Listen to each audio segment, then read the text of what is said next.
Does it mean that the right of people to keep and bear arms is dependent upon a well-regulated militia? Or does it mean because a well-regulated militia needs to exist, people have the right to bear arms? Do you see the difference? Because if you interpret it the first way, you can say, well, if you're not a member of the militia, why should you have the right to keep arms? And what have many gun lobby groups in the United States called themselves? Many groups of independent gun owners who feel that the federal government has been leaning on them too heavily. What do they call themselves often? Militias, yes, of course, they do. They call themselves militias. So this entire issue of gun control is every bit as complicated as that of abortion. And I would imagine it will be a continued running debate in the United States. The language with which it is presented is very important. It does persuade people, and people vote. My wife just gave me a book about how one county in Pennsylvania switched from voting overwhelmingly from Obama to voting overwhelmingly for Trump, and basically provided much of the margin for President Trump's victory in Pennsylvania and hence in the election as a whole. Turns out that was a county I grew up in, Luzerne County. And so I started reading the book, and I'm going to finish it, but part of the point of the book is that individuals there were persuaded by arguments. So they had voted overwhelmingly Democratic for quite some time. And in the last presidential election, they did not. And there were very clear reasons why they did not. In large part, their lives hadn't been improved at all for many years. They felt very put upon for various reasons. Now, let's take a breather just for a second. I'm going to go to something entirely different. Pull out this handout that says John Keats on the upper left. We're going to talk about style. Style. Your writing style. Style is more than simply the dress of thought. It is part and parcel of thought. If you think style is mere ornament, that is an anachronistic and improper picture of what style does. Style is part and parcel and conveys thought. It makes it stronger, it makes it more vivid, it makes it more accurate, it makes it more precise, it makes it more persuasive, it makes it more memorable, all of those things. John Keats, great poet, dies in his 20s from tuberculosis, but regarded by many as in gift of phrasing, a rival of Shakespeare. Keats revised, like almost any poet. So he wrote a poem called The Eve of St. Agnes, which is about two lovers. And one of the lovers steals into the chamber of his beloved, and he observes her. And Keats has written, but soon his heart revives, her prayers said, she lays aside her veil, strips her hair of all its wreathed pearls, and then crosses out pearl and inserts pearl wreath, unclasps her bosom jewels, and twists something in one knot upon her, and then he crosses all that out. No good. Just, no good. Starts over again. But soon his heart revives. Well, that's the same language. Her prayers, her praying, maybe he thinks, soon, but then he crosses that out later, done, of all its wreathed pearls, she strips her hair, unclasps her warmed jewels one by one, loosens her bodice from her bodice lace string. Begins to sound like bad porn here. Her bodice and her bosom, and then he decides, no, we're not going there, and he crosses a lot of that out. He had, at one point, had her bursting bodice, that's inserted above the line. He thinks, no, crosses that out. And then he gets kind of, tired. That sheet's gone. And he begins a new sheet. And the first thing he writes is, loosens her fragrant, and then he writes bodice again and crosses that out, and then writes her, and then he goes all the way back to the beginning of the stanza. And he changes but soon to anon. What's anon mean? It's an archaic word. What's anon mean? It doesn't mean anonymous here. I'll see you anon. If I said to you, I'll see you anon. Yeah, soon, right, Stephanie. Soon, I'll see you soon. That's what anon means. I'll see you soon. Anon his heart revives. This is a little more in keeping with the medieval setting of the poem. Okay? Her praying done, of all its wreathed pearl, her hair she strips. He doesn't like the word strips. Something about it is a little maybe too coarse, too sharp. So he changes it, and he changes it to freeze. Unclasps her warmed jewels one by one, loosens her fragrant, not bursting now, fragrant bodice, and down slips, and then he crosses that out. Then he crosses out to her knees and inserts by degrees her sweet attire, falls light creeps down by. Oh no, that's no good. Falls light creeps down by. He's been experimenting with those words. They don't make sense written as they are, so he's been fiddling with them. He crosses them all out. And then he says, her sweet attire creeps rustling to her knees, half hidden like a mermaid in seaweed, and more melodious, and he crosses that out, she stands while in dreaming thought and sees, and so forth. And then you can continue to see the revisions he does over here. This is a writer who actually wrote quite rapidly, compared with many poets. The Latin poet Virgil, it was said, started out every day by putting down all the possible words and lines he could think of for the particular subject he was going to approach that day. And he would write as many as 100 lines. But the average rate of composition of the Aeneid is 2 lines per day. 2% of what he wrote down gets put into the final poem. Now, I'm not suggesting you do that on your drafts. No, you're going to have a lot more than 2%. But a draft is a process. It's not a product. And you shouldn't hesitate to cross out whole paragraphs, sentences, words. This is what writers do. Let me change that sentence. This is what good writers do. And the better a writer, usually the more willing that writer is to go back to what they have written and change things. Change them. So I have a question of just like how you do this on a computer. Do you suggest we delete, or do we put like a hyperlink through it, or like That's a very, very good question. Word processing has changed composition habits. So here's what I'd suggest. You're going to have to find out what works best for you. So there's no rule or formula here. I can't give you one. Language is too complex. Individual habits are too special. There is a function on most word processors which will let you do a strike-through. You can do a strike-through, and that way you've saved what you have written. If you know something's really awful, okay, delete it. And then I would suggest that if something's important that you're writing, that you actually sort of save that version and make a copy of it, and then work on that copy so you have some record of what you have written. Have you ever written something and thought, oh my gosh, that was really good what I wrote, but now I've deleted it? Have you ever had that? I hope so, because I certainly have, and I've gone back and tried to search for my computer. Oh, that was a good phrase, what was it?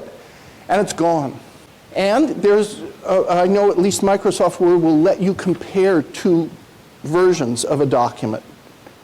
Yeah, and actually show you exactly what the differences are between those 2 versions. So that will permit you to do a good comparison. Sometimes it's a good thing to change your habit of composition, meaning try longhand, try it. Maybe it's awkward for you, but sometimes just shifting to a different format is a help. I had a graduate student once who bought one of these dictation programs. And he used that, and that worked for him, because when he sat down to write, he was too formal and too restricted, and He got very stilted and self-conscious. But if he just sat there and started talking, it freed him up. And he was able to speak what he wanted to say. So I can't say what's best. But I can say that you'll need to find what's best for you. And once you've found that motor method, it will make your prose better. So I ask you to read about style and classical rhetoric for the modern student. Don't tell me it was hard reading. That was not hard reading. Not at all. And you might think it a little boring or obvious, but I don't think so. I think it's very good advice, that section I ask you to read. Because it just makes one a little more self-conscious. When you write, you have to be, so what I call in the outline a triple split act. You basically have to become three egos. The ego that first writes it down, and then the ego that judges it, which is different, and then the ego that revises it and judges it again, that's willing to act and revise and judge. You really do have to kind of split yourself. You have to be willing to be that critical of your own proclivities. It's important. Every one of you has what the philosopher John Locke called your own personal and idiosyncratic association of ideas. You associate certain words with certain definitions and feelings. They may not be exactly the same definitions precisely or the same feelings that other people associate with those words. Locke himself says this. He says, a word is not a thing. It's a representation of a thing that we reflect on. If a word were a thing, we wouldn't have different languages. I mean, if you pull out a knife, what is it? A knife? Or a couteau? Or a messer? Or, oh, you say, what's a knife? Well, language is to some degree arbitrary. Yes, there's a natural history to words and we can trace their word origin, but the fact is that it's quite arbitrary. So for example, if you took one paragraph, one short paragraph of prose in a book and you read it backwards to someone, do you think they'd understand it? No, I don't think they would either. Now, what if we learned language that way? Would you understand it? Yes, you would. You just would understand that the whole grammar and syntax of the language was backward instead of forward. And you'd get habituated to it.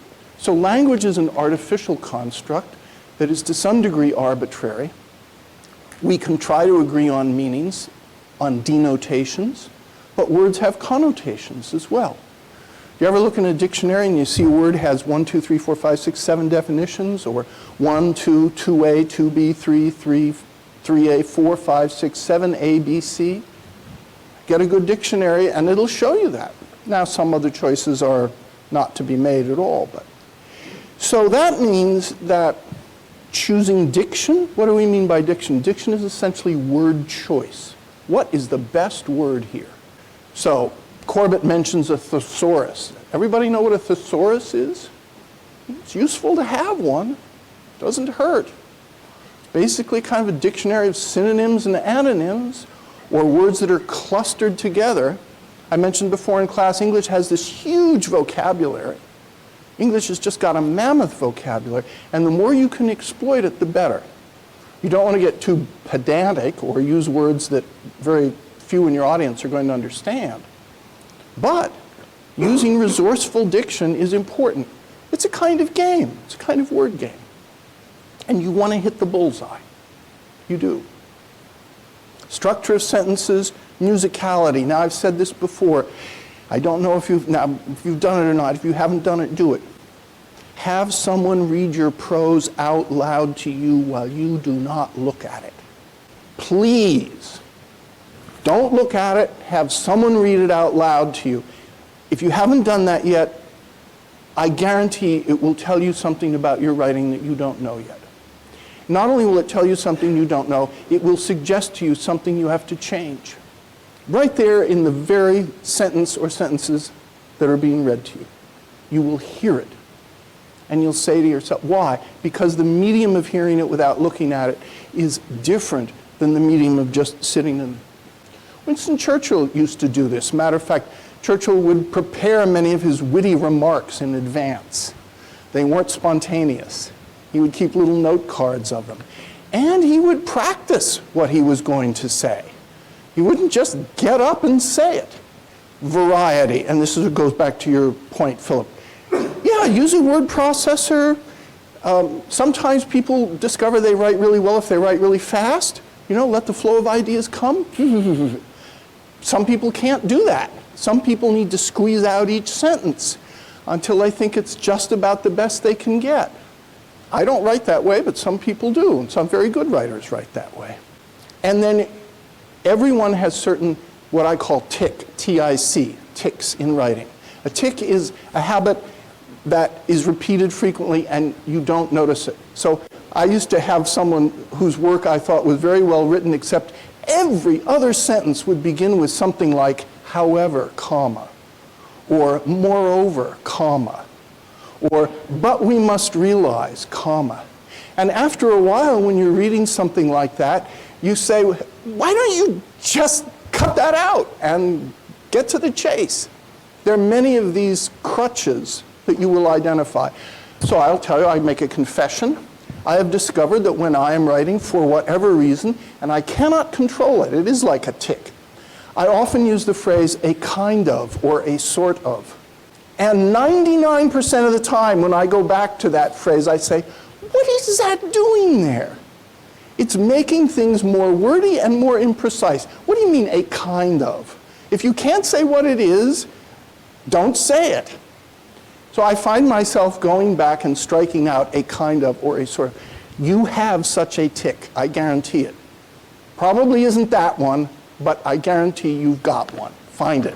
I've noticed like a lot of people would say she, almost felt this way or could almost do that, or I see the phrase almost quite often. Yes, almost. Because people don't want to say that they felt exactly like this. Yes. But gives a sense of it. And well, you have to make up your mind. Right. Or perhaps. Perhaps. Well, if you're making an argument, perhaps is not always a very good word to use. When Ezra Pound revised T.S. Eliot's Wasteland, he simply wrote in the margin, after having crossed out the word, perhaps be damned.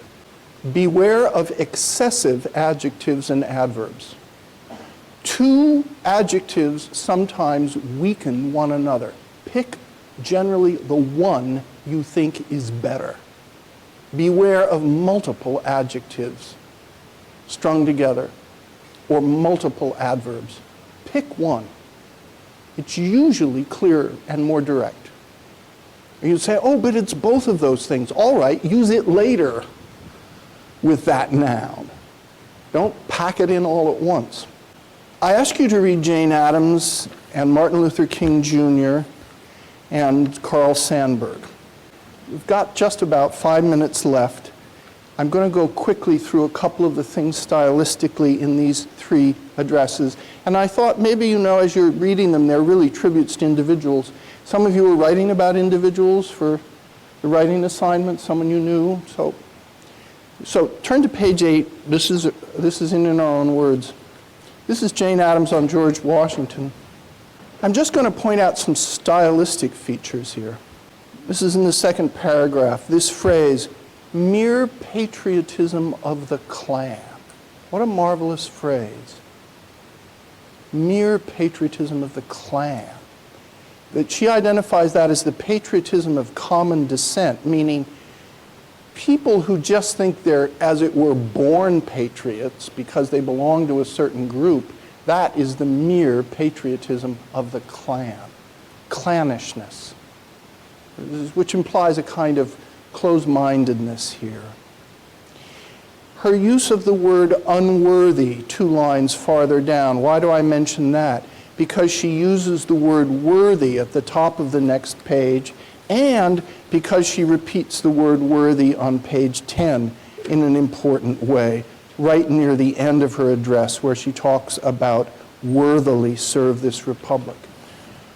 So that is to say, a word can act like a musical theme or phrase when consciously placed throughout an address. And you say, well, I don't want to repeat the word. It's okay. You're doing it consciously. And you're not repeating it mindlessly. You're placing it strategically throughout the address. Just as she uses the word patriotism several times and the word spirit, she also uses questions in an interesting way here, particularly on page 10. If you circle all the question marks on page 10, you'll get a lot. How many of you are using questions in your writing fairly frequently? Well, think about it. It's a good technique. It's a very important technique. How many of you invert your sentence order, meaning you don't put it in the noun as subject, verb, object order, but sometimes you just invert it? You ever do that? Yeah. Wouldn't do it very frequently, but. How many of you are unafraid of writing a sentence 3 words long? Oh, you can write sentences that are 3 words long. Don't let anybody ever tell you you got to write longer sentences. Every once in a while, a 3-word sentence or a 4-word sentence is a really good sentence to have. Anybody ever tell you you can't begin a sentence with a coordinating conjunction like and or but? Forget it! Bad advice. Corbett says it's bad advice. I agree, it's bad advice. Know when to do it. Know when it helps propel the prose along. Don't do it mindlessly. There are lots of little rules like that which I hope you will examine, if not forget. I mean that. You know, it's a good teacher who will say, don't begin a sentence with and, because you don't want to tell a 5th grader that they can begin a lot of sentences with and, because then they'll go and. They will. That's okay. No, it's not okay, but there is a time and a place for it. And you turn to King, page 238. I want to turn to King for a second. And this is something I'm going to point out also with John Kennedy's inaugural address. I just want to point out some sounds in King. King is a master of sound. We all quote King because we think he wrote wonderful words, and he did write wonderful words, but he is a master of sound. End of that first paragraph. These children, don't be afraid to use dashes. This is called apposition. And dashes are usually better than parentheses. These children, dash, unoffending, innocent, and beautiful. Dash. You've never used that technique in your prose? Pick it up. It's a good technique. Were the victims of one of the most vicious, heinous crimes ever perpetrated against humanity. Now, you might not catch it at first, but listen to those V sounds. Victims, vicious, and ever perpetrated. And humanity, which goes with heinous. They're both H's. Yet they died nobly. They are the martyred heroines of a holy crusade for freedom and human dignity. What do we mean? What's the term for something where words start with the same sound or the same letter? Alliteration, yes. There's light but constant alliteration in much of King's prose.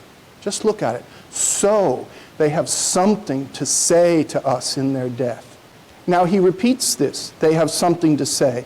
But look at the entire paragraph. It goes from they have something to say to they have something to say to they have something to say to they say to each of us to their death says to us. There's a very definite progression of phrases there, and it's a very effective progression of phrases. And that's very intentional, it's not accidental. It's very intentional. And that alliteration continues with phrases like evil system of segregation and stands on the sidelines in the midst of a mighty struggle for justice. The more that you look at sounds in any good writer's prose, the more that you see they're paying attention to the sounds of the beginning of words and even to the sounds of vowels within words. Long O's, long I's. You get it in musical verse all the time. Famous example in English is the beginning of Kubla Khan. In Xanadu did Kubla Khan a stately pleasure dome decree, where Alph the sacred river ran through caverns measureless to man, down to a sunless sea. It's music.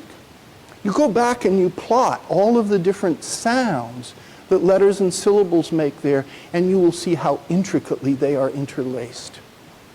Your prose, the more that it attains to some musical quality, will be better, because among other things, believe it or not, it will be easier to read. Everyone has an ear, and their ear reacts to something which is melodious and harmonious. It will. It will. Now, you can overdo it. You wouldn't want 8 words in a row to begin with the same sound. And I think there's some, bit of boners here occasionally.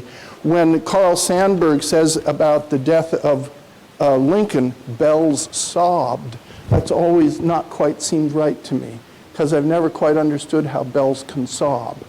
So eventually, you try something stylistically and it's a mistake. But final thought, you only know what's a mistake if you've tried it.